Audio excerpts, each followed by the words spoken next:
That reminds me of another amusing anecdote. Tyler, Sean. what's the opposite of Christopher Walken? What, Sean? Christopher Reeve. Yee. Get it? It's because he can't walk because he's dead. Christopher Reeves. Yeah, that's the real reason why the joke is funny is because Christopher Reeves is dead.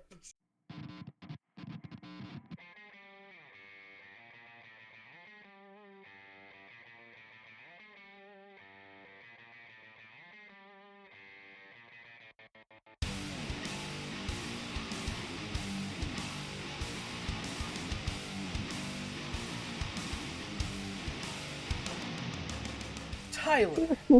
I know you to be Tyler because you are my brother. I knew you were Sean because you told an extremely inappropriate joke. Indeed. And if I'm inappropriate and you're a brother, at least one of us is a bro. One might say, by proxy, we must both be bros. Proxy? That wasn't by proxy. Yeah, if you're a bro, I must also be a bro. That's just how the cookie crumbles. Um, except I've nary a cookie, unfortunately, and now I'm sad about that fact. But Oof. let's make everything easier. Let's make everything easier on us. Um, what you drinking? Actually, I just poured a very small amount of. Hold on, big yawn, big yawn, big yawn. Big yawn. Okay. I poured a very small amount of Maker's Mark small batch. Ooh. Just a little bit of that straight. It's quite good. This is a surprise from the wife a few days ago. It's phenomenal. It's essentially it tastes just like well, like Maker's Mark. Um, But not it's as a big. little bit, yeah, it's smaller. It's a tiny bit sweeter, and it's got a little bit more kick to it. I think it's like 5 or 6% higher than just what you normally get off the shelf for Maker's Mark, but it's what I like. It's closer to cask strength, which is really my speed. Hmm. So I found a new budget bourbon today. Um, uh, because I was completely out of any type of whiskey, and I was like, "We're gonna be recording. I need some whiskey." So I stopped by the store on my way home, and I was looking at for like basically the not the cheapest, but the cheapest stuff they had that didn't look like absolute crap. And I came across some Evan Williams bottled in bond 50 horsepower, Mm. and it's actually really good. And I said before that Elijah Craig was my favorite budget bourbon. Oh, You did um, say that before. yeah, but I'm gonna start getting this instead because I like it a little bit better, and it's literally half the price. Like Good for Lord, how much does it cost? $7? it was after taxes at my store, it was $14 for a 750. Mini Christmas. And it's I'm pretty gonna go good. try that. I feel like I'm obligated to buy some of this now. That's no Hmm. money at all for that. Yeah, I know If it's even it's. remotely drinkable. Mhm. You like it a little bit better than I do. You can definitely taste the horsepower. I had a glass earlier because I feel like utter crap, and so I Same. figured two glasses is what I needed. Um, uh, Why not? I had one earlier and I couldn't. Okay, sure, yeah. I couldn't taste it as well in that first glass as I can this time. The second glass, I'm tasting a lot more of the alcohol in it. And it's not like it doesn't have like a complex flavor, but it tastes like alcohol and bourbon. Those are the two things that we're all about when we're doing this. Hmm. And it's. I mean, I'm not gonna say it's my absolute favorite bourbon. Um, but it's good. Like it's definitely not bad. if Definitely not if you bad. for less than $15, not Hmm. bad. All you need. Yeah. And I could have got a Incredible. bigger one. I wasn't sure if I wanted or not, but I think it's one and Mini a half. Christmas. It's 1.5 liters, I think, or 175.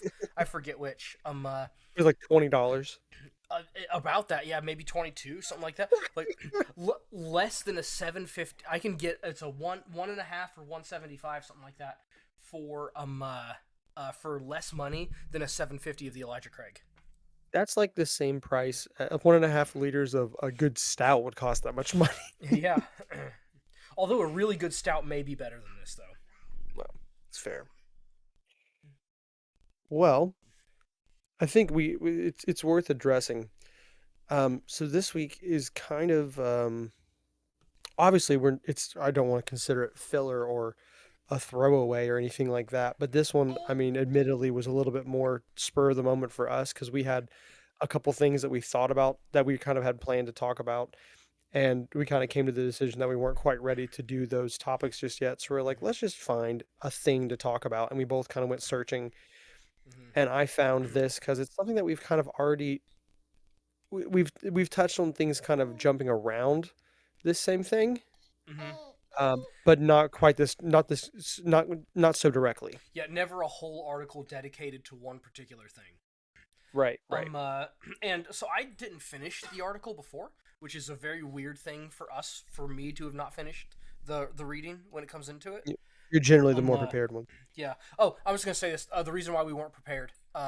Our Christmas break leading into season 2. Which, by the way, hey guys, this is episode 1 of season 2 of the Super Whiskey Merry Bros. Christmas, Yay, Merry New Year, woohoo! Yeah. season 2. Yeah, but our Christmas break lasted longer than we expected it to. And I don't know about Tyler, but I didn't do a thing podcast related over the break. I did start. I've officially started a few books that I wanted to talk about, but that's neither here nor there. It's all that I did. Oh yeah, one thing that was on the list is Fablehaven. I haven't bought those books yet. Eh, So we'll You get can borrow mine. those at some point. Oh, there's a game on the list, Tyler, that you got for free. That I did. we I need did. we need to play together so we can do an episode about that. We may strive to make the next episode about that. I think it's doable. If we can find some evenings to play it together until recording time. Um, uh, but yeah, but we have either way though.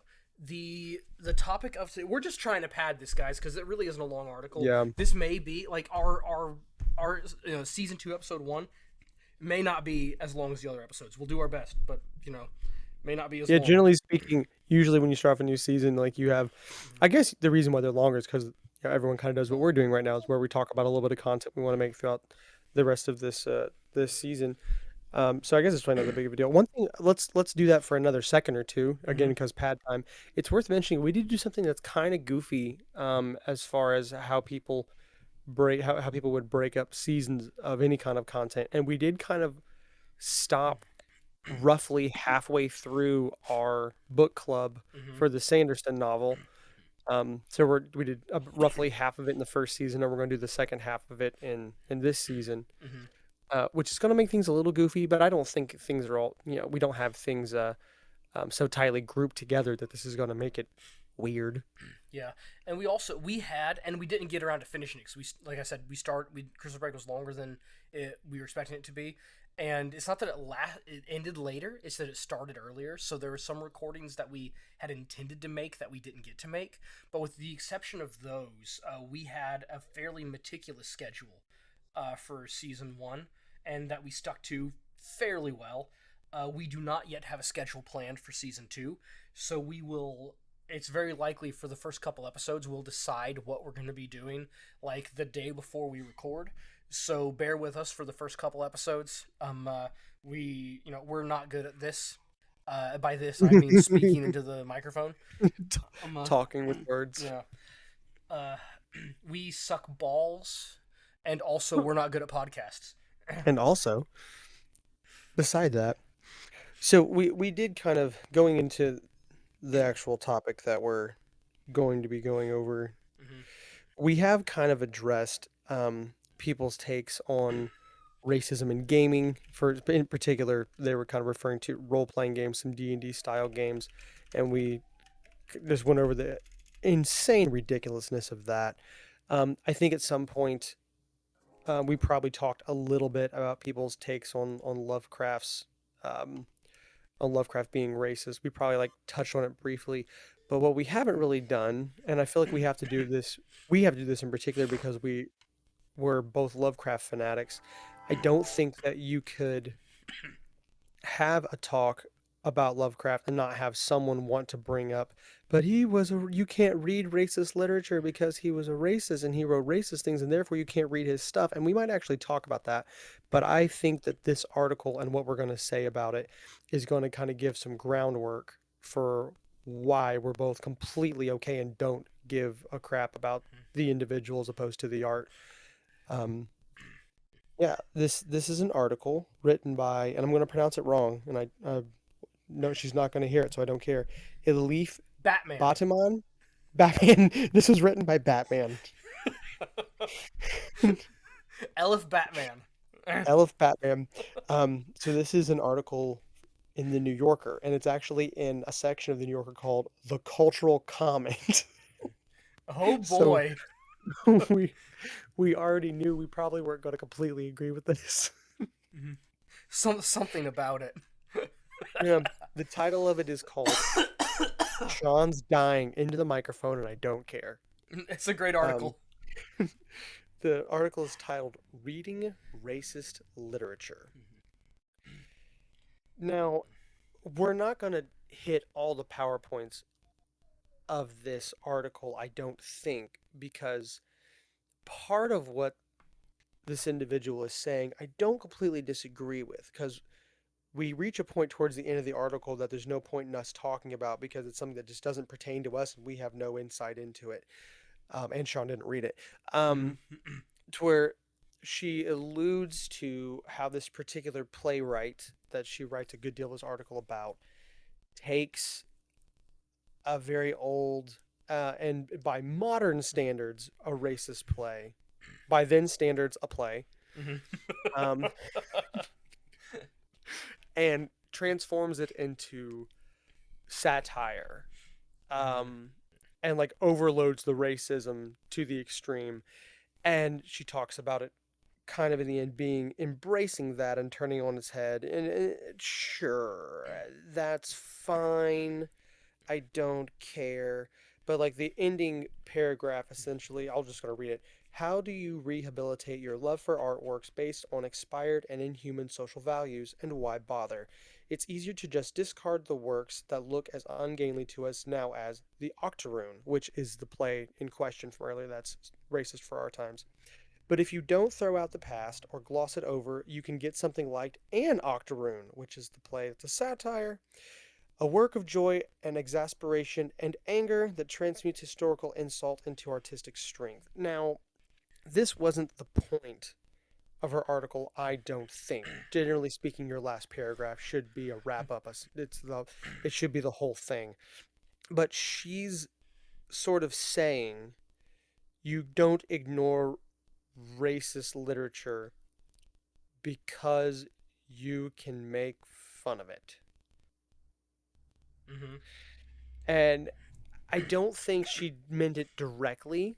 I think she meant to be a little more, how do I say this? It seemed like she wanted to be a little more coy and a little bit more like sounded like you're coming from an educated point, be like, I'm not going to ignore it. I can take it and learn from it, and we can turn it into something funny. And that is what happened.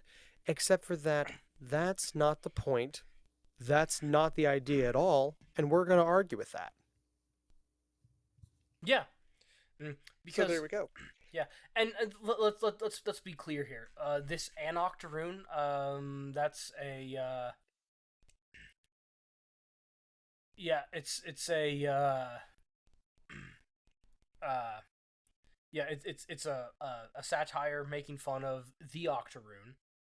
Um, uh, but I'm just gonna go ahead and right out say this. If you see something that you don't like, if you think it's racist, if you think it's stupid, if you think it's boring and pretentious, as an Irish comedian once said about a play, um, uh, if Ah, you know, whatever it is that whatever for whatever reason, why you don't like, whatever it is that you're doing, and you want to write something making fun of it, absolutely go for it. by Do all it. means. Do that thing. Yeah. We're not saying you shouldn't do that. We're taking this crap and making fun of it. Why should we be held to a different standard? You know, we're making fun of this crap. If you can make fun of our crap if you want, but it's our thing is saying no. Uh, if what we're saying is just because you don't like something doesn't mean that the only reason why anyone should keep it around is just so it can be made fun of. I think that's I mean that's not necessarily everything we're going to be saying because we're saying that right now, and then as we get into it, we're really just going to be making fun of what she says. Um, Yeah. uh, She's kind of saying here, and obviously, like, all of her ideas aren't down here, so maybe we're misconstruing it a little bit, but we're doing what we can with what she's written. I'm not going to follow her life's work to better understand one article. yeah. It she's saying this sounds like the argument of someone who does, like most people of the intelligentsia, she probably does enjoy reading old works that are classics, and probably gets flack from people she associates with because they're old racist works of literature. And there has to be a point of defending it. Now, what's an acceptable point of defending it? Well, here we go. Here's an acceptable way. I found a play called An Octoroon, which, for anyone wondering, Octoroon apparently, according to this, I didn't research it, but according to what this woman has written, is apparently a word used to refer to non-white people. So not necessarily just black people, I guess also brown in general, that light sandy tone, I'm guessing. Mm-hmm. I'm not really sure entirely, but that's what she's kind of alluding to here. The Mexicans. The Mexicans, also the Mexicans. You're all included in this one word, fill the unity, just not us. Um, it's like she wants to defend why she enjoys reading this stuff. Um, but in a way that's acceptable to people, to the modern day person that finds it appalling. And I think the reason why this just rubs me so aggressively the wrong way is I'll tell you why I read old racist literature. Um, it's really good. Mm-hmm. Well, a lot of it is. I should say just because it's old and racist doesn't make it good. But I mean, Yeah. I don't think if it's old and racist, I'm all in. Um, Hey, I, speaking of which, there's a sentence in this article that I think should be the title of this episode. oh. It's ha ha ha! How I enjoy the folksy ways of the niggers down here.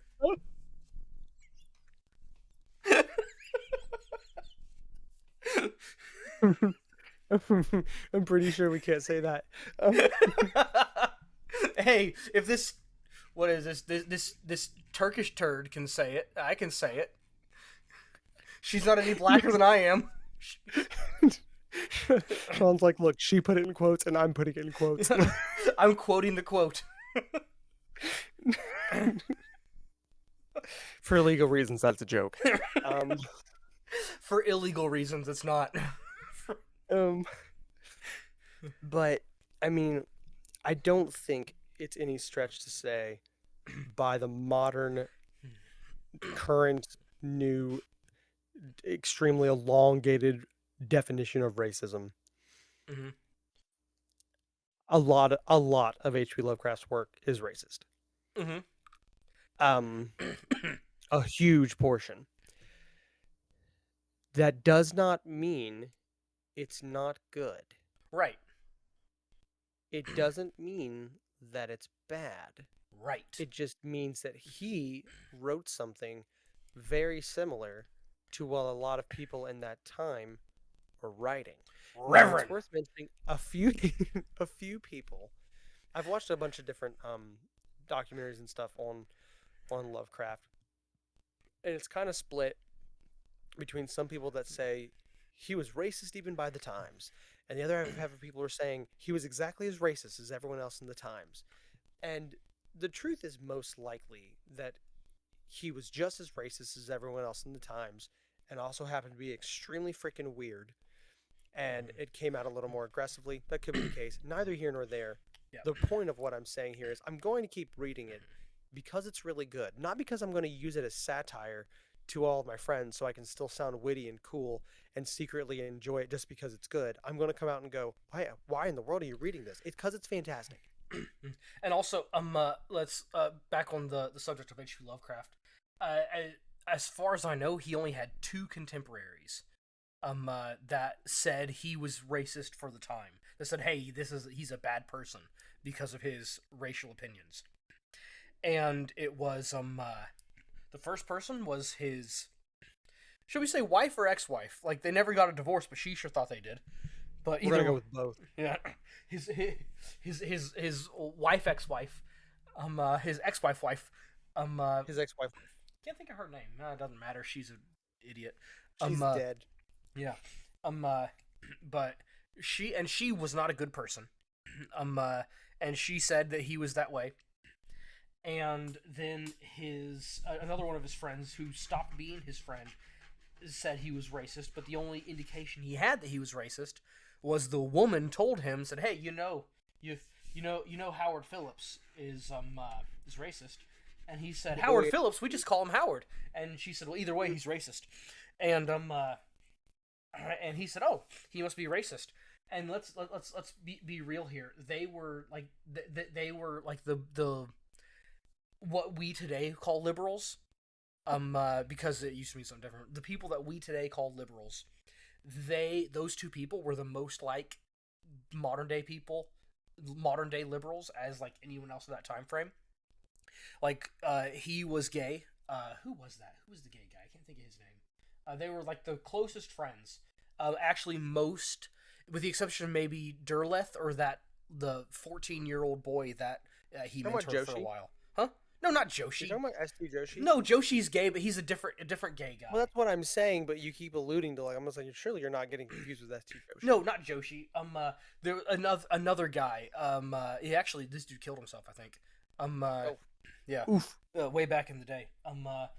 But he was one of H.P. Lovecraft's closest friends, and with the exception of Derleth and that I can't remember who it was, the young, like a little like 14, 15-year-old boy that Lovecraft was kind of mentoring for a while.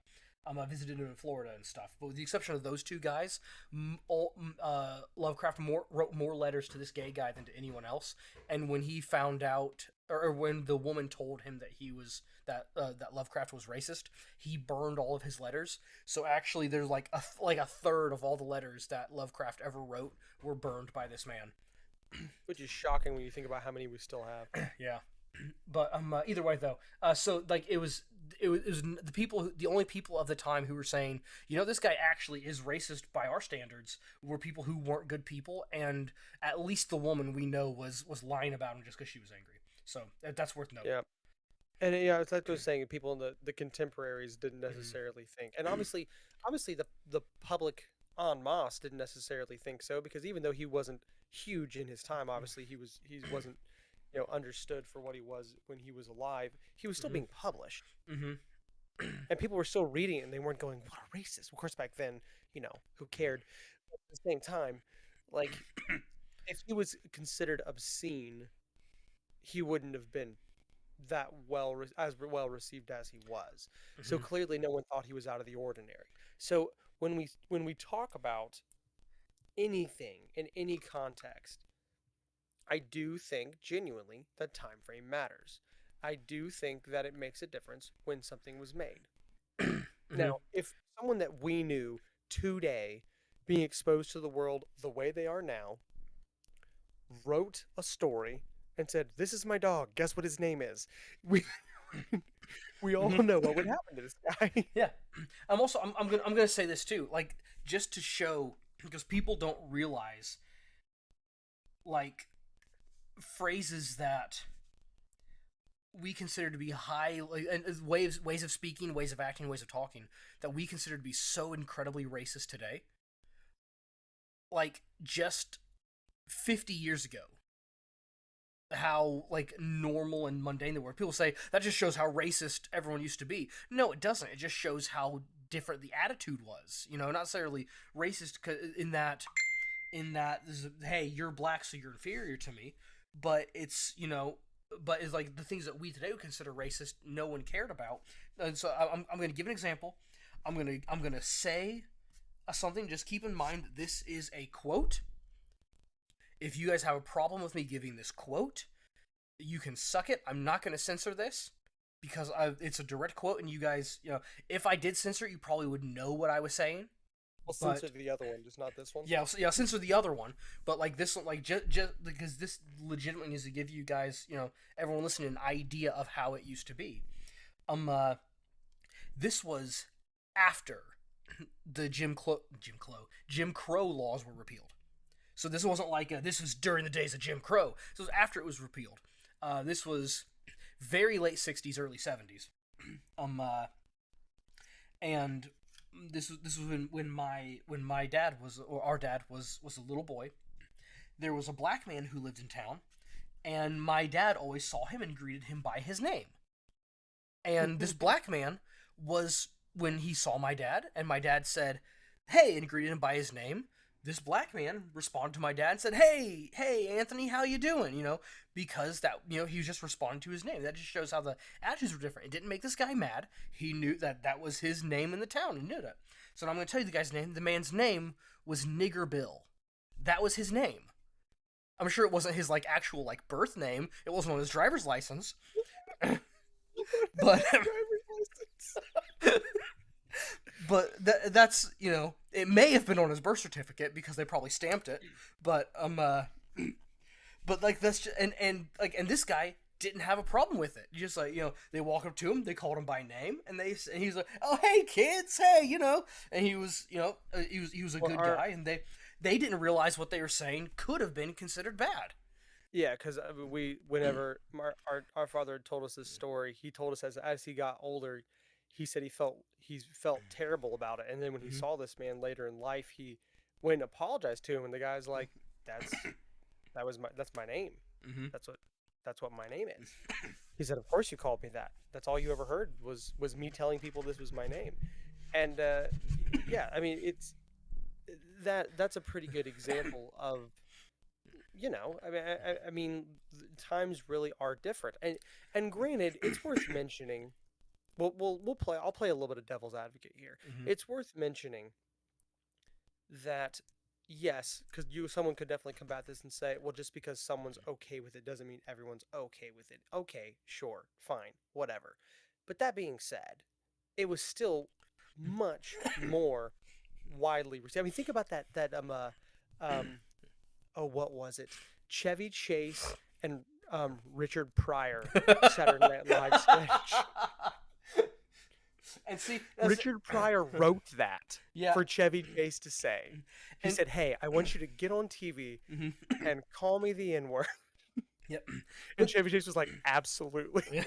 And see, the thing is though, that was at just the right time too, when that was kind of shifting away from being acceptable language, and so it worked out just right, so that it wasn't a big deal to hear it on TV, but then also the way it formulated around the joke, and then Richard Pryor threatened to kill him as part of the joke, and it was really good. It was fantastic comedy, but it was it's a joke that wouldn't fly today. Or this I will censor. I'm going to tell the joke. I'm going to censor the joke. But it was a little bit later that was in the '70s. And this is going into the '80s. When Will Ferrell was on. Oh my goodness. When Will Ferrell was on Saturday Night Live, and he was I don't remember the exact context, but the joke wound up being he was pretending to be a black lady, I believe. And he says, He was. He said, "Honey, that dress is so scandalous. Another couldn't handle it." But that's the thing. Will Ferrell said that on live television. That man is still making movies because he said it in a time when no one gave a crap. But also They were giving much more of a crap. They were giving much more of a crap at this time, but they still didn't give nearly as much of a crap as they do now. Yeah, but even if we dug that up and showed it, if it was somebody else, like if it was Norm Macdonald that had made that joke, if he was still alive, Right. he'd be canceled now. But since Will Ferrell's on their side, he has a pass. Yeah, and also he was like, you know what, I shouldn't have said that. Because that's the thing, now you have to apologize for things that were perfectly fine back in the day. Mhm. We're getting so far off topic. Yep. What we're trying to really say here is things that were made in a certain time frame with acceptable euphemisms, language, vernacular of the time frame are not suddenly terrible because they no longer meet the standards of the time frame in which we are consuming the content. No one says, I mean, half the words that Lovecraft used, corpulent. When's the last time you heard someone say corpulent out loud? I use it sometimes. I do too, but no one else does. Mhm. Like, there's all kinds of language that he uses that if you said it, and someone would be like, "What in the world are you saying to me right now?" Just because that one, it doesn't. I mean, like technically, corpulent would probably be something else that would get you canceled if you called someone fat. I mean, it's the Mhm. same kind of thing. But you shouldn't have to do what this woman is doing. You shouldn't Mhm. have to get in front of people and go, "No, no, no, I enjoy this." Because I can view it as something that I could turn into something joyous. It already is. It's already a great piece of literature. What are you defending? There's nothing to defend. You defend it based on its merits of being good or Mhm. not on whether or not people 60 years after it was written decided if it's racist by a different timestamp. What do you like? It's like you're going to turn into Hitler and start burning all the books again. What good is that going to do you? Mhm. Yeah, it doesn't make I mean, and that's the thing. Like of course there were times people talk about this a forced book burning. As Brad Stein once said, if Hitler tried it, maybe go another direction. Maybe But go in another yeah, direction. but there's something to be said about book burning though, because a lot of people are going to bring this up. Any the let's be real here.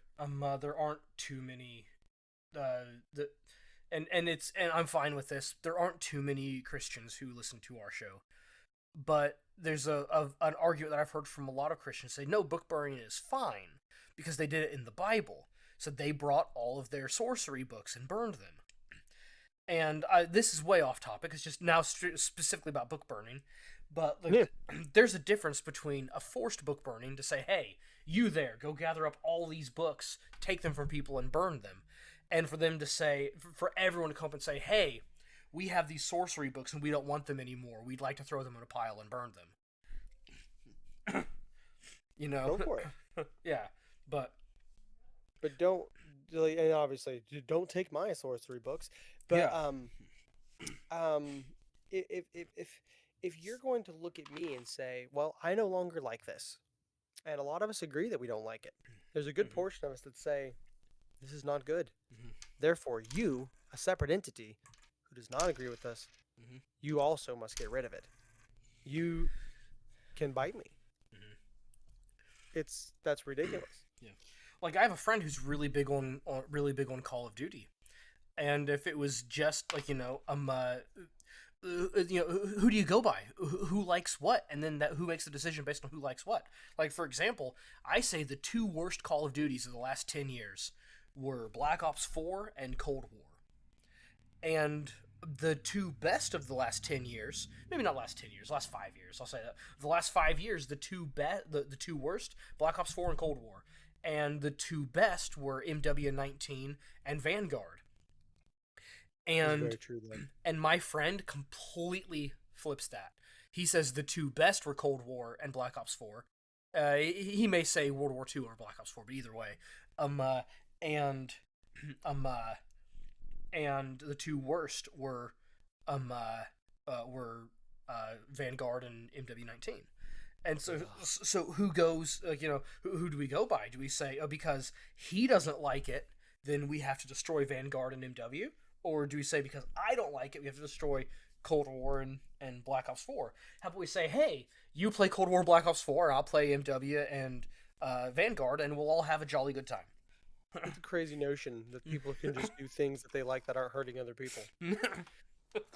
Yes, so if I pick up a book that you think is racist and I go in the corner and I read it and I enjoy it, what happened to everyone in the world? Well, Tyler, What? the world became a little bit more racist because you. Just a little bit more racist. That's what I do. I make the world a little more racist, one day at a time. Um, We can only do what we eh, can do. yeah, what I don't understand the mindset, but I do kind of want to touch on give this author a little bit of credit. Um, I do like. that she didn't just kind of bend over and say, "You're right. I should stop enjoying things that people nowadays are considering racist." Excuse me. Mm-hmm. You're right. I should just fold to it. And I like defending it, and I like that she's clearly taken some thought into how she can defend it inside of her circle. But where the reason why I actually did want to talk about this article, it really comes down to just how sad it makes me that this has to be done. Mm-hmm. Is that the fact that she felt obligated to write this is sad because she probably did have to, right? She probably had a legitimate circle of friends who were giving her crap because she read something that is considered racist by today's standard. That is depressing. Like, genuinely. Mm-hmm. It's So so depressing. Sean quit talking. yeah, well, I was looking for something. Uh, there we go. Um, uh, this article made me think of Patton Oswalt's uh apology that he wrote. Oh my good Lord God. About being a picture with Dave Chappelle. Yes. I, God, that man makes me Mm-hmm. want to hurt that man. Mm-hmm. It was so stupid, but yeah, like that's what this article made me think of. Like it's kind Yeah. of getting in Yeah. with the well, you shouldn't do it. You can kind of, but you shouldn't. But like maybe you know, No. like here's the There's no defense for yeah Patton Oswalt. yeah here's the thing. If you get up in my face and you say, Sean, you are a racist anus, and I hate your guts. You're a terrible person. You should rot because you're this way and I hate you. I'm going to respect you so much more than I did this what's her name? Elite Bitchman and Patton Oswalt. Yes. Like I'm gonna have to censor that, aren't I? You might as well. We're going for the record on this episode. Hey, it wasn't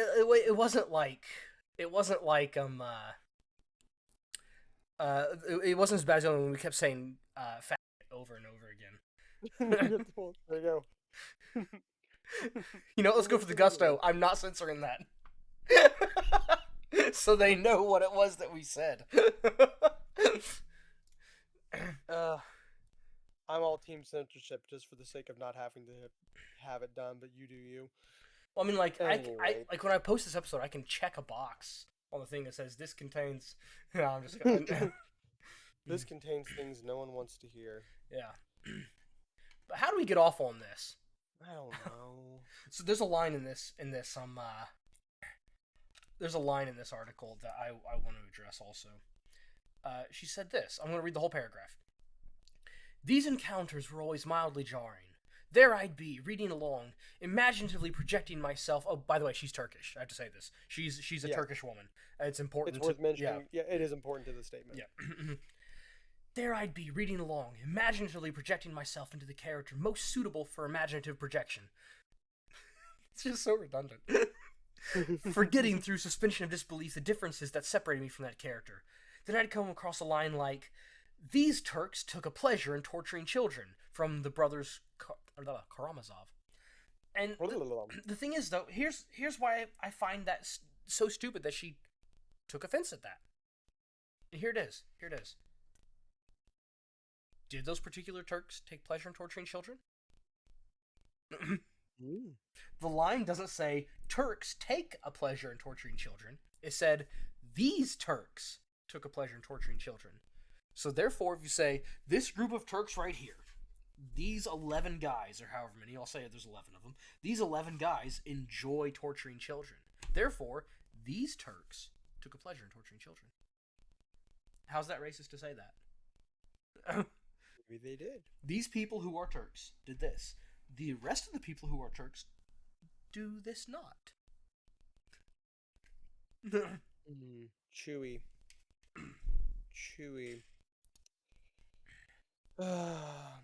Well, one line I wanted to get in here for this particular episode, and I wish I could remember this gentleman's name. It's really escaping me. I follow a lot of Instagram and Facebook pages that are Lovecraft art or Lovecraft themed because I'm a bit of a fanatic. And this one particular gentleman shared an illustration he had done of Cthulhu. And the only caption he put on this didn't even really name the piece because I don't guess it really needs a name. He just put with the image.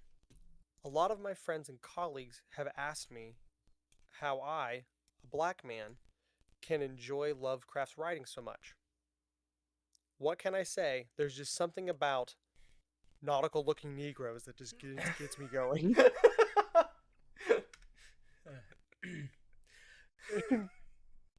You know? Yeah, He digs it and he gets it. And yeah, I'm all in. yeah, I get that. I get that. I get that. Hey, we're at 40 minutes. If you want a little bit more material, I have a video along the same lines that we can go over if you like. A 6-minute video that we may potentially take more than 20 minutes to go over. I don't know. I kind of like that there. I mean, it's over the whole thing, and if we get more off topic, it's just getting ridiculous. Okay, well, here's what I say. It's very on topic. The video is called Thoughts on The Witcher 3 and Race. No, that's gonna be too close to it. It's perfect, but that's gonna be too close to what we've already done with that video about the D&D thing, and we're getting a little redundant at that point. Well, I will say this: Rags went over that video, and he went over both of these videos, and he used an hour for both of them separately. So, Oh jeez. Do you ever watch Rags? By the way, do you guys out there? really. Do you guys watch Rags? Because if you don't, you should. Also, I have a bone to pick with Rags. Oh, let me get into his Discord server here. Check us out. Check us out. Check us out. Check us out. Where's his Discord server? Oh, there we go. I was saying it's gone. It's not. It's just a different color now. Okay, here we go. Here we go. November 16th.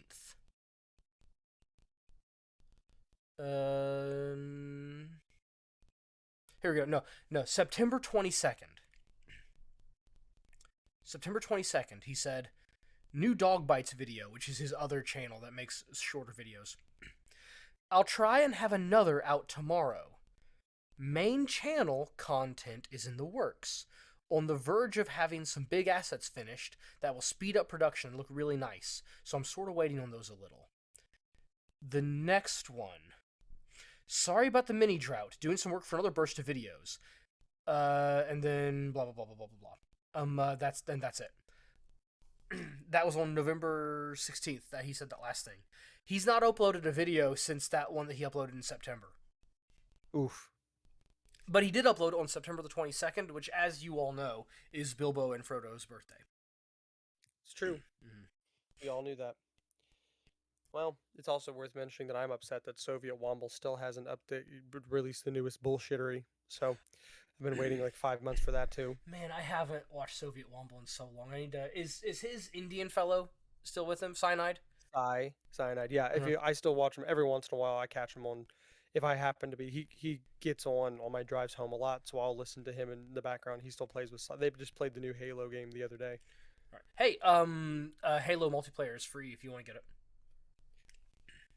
I already have so little time to play games. I feel like when we actually play games together, we're either playing Call of Duty because we never get to play Call of Duty, or we're about to talk about this other game. Speaking of It's which, not that like I shouldn't get free stuff, but geez. Speaking of which, do you want to do a couple minutes of one of those two before you go to bed after we're done with this? Because for once in our life, we're not recording at 6 a.m.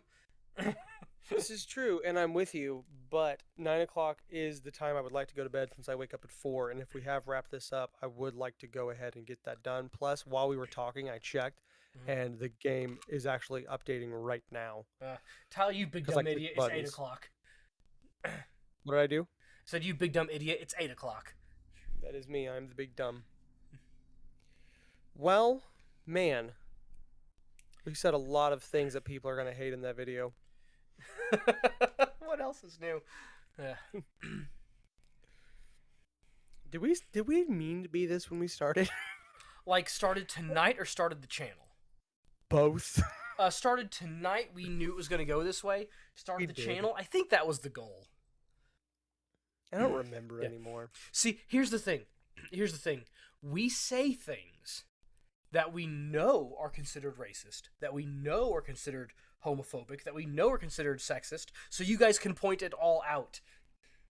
That was a fantastic reference if you got it. I was pretending to be Anita Sarkeesian just there. Uh-huh. I hate her so much. I would. I turn in, while we're going for full censorship today. Mm. I do turn into Ike Turner whenever I think about that woman. I wouldn't Mm. smack a woman, but I'd hit a bitch. Well, see, it's like what was that man's name? It's something very similar to that. He was a sniper, and in World War II, I think it was, and I may have gotten who he was shooting mixed up and whatever. But he was sitting there, and he's like, I know what you're gonna say. yeah, and it was like it was like how many men did you kill? And he was like 3. And he was like, what, you only killed 3 men the whole time as a sniper? You're a very good sniper. He said, well, the thing is, I killed a bunch of Nazis, but those aren't men. Yeah. I didn't think that's what you were gonna say. I thought you were gonna go for the other references. Oh, the Sean Connery? The Sean Connery. I was gonna because I made a comment about smacking her. I thought you were gonna make a comment about the sniper. Who said you can't, like, how do you shoot these women and children? It's easy, you don't lead them off as far. Oh no, I was talking about a real sniper. That was from a what was that on? Was that From MASH, isn't it? That was MASH. I thought it was Full Metal Jacket, but It could have been Full Metal Jacket. Yeah. I thought it was funny, so I figured it was MASH. Well, I can't remember now. I was thinking of Sean Connery when he said something to the effect of, well, when a woman just keeps going, she has to get the last word, and then you let her get the last word, and then she says she still has to say more. I think then an open-handed slap, not a closed fist, but with an open hand, is perfectly appropriate. He said that right in Barbara Walters' face, didn't he? Absolutely, he did.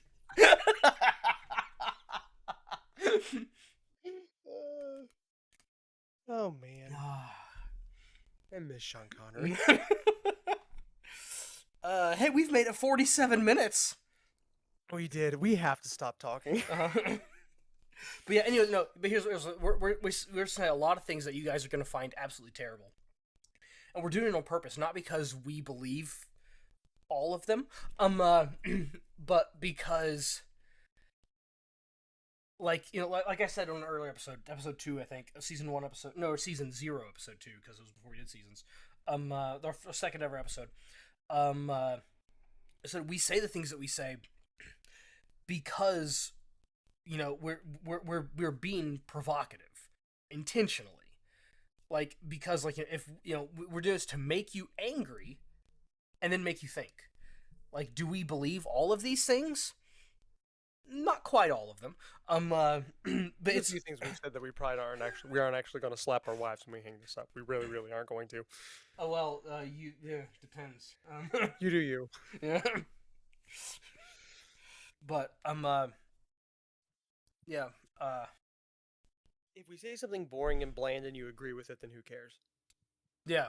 But if we say something terrible, and then you say, you're a terrible person for having said that. Wait a second. That's the goal. That's what we're trying to do here. Something. And now most of you people are going to say, you're a terrible person for having said that, and stop there. And there's no hope for you. But, Well, since we're already being terrible people and we're saying terrible things, how about we wrap up with a joke? I'd love to hear it. What's the difference between Paul Walker and Betty White? Tyler, what is the difference between Paul Walker and Betty White? Paul Walker hit 100 before he died.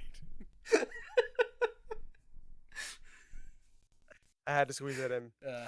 Well, it's like this one of the more recent Cyanide and Happiness comics. I don't know if you keep up with them or not. But it was some men in jail. 2 men in jail, or a couple men in jail, they were talking. Like 2 and a couple is the same thing. At least 2 men in jail, they were talking. And one person said, hey, I heard you killed 80 people. And the guy said, that depends. Do women count? And they all start cracking up laughing. And then, so it's that, and then they're laughing, and then it goes to the next, and everyone's being quiet. And then it said, because if they don't, then it was 0.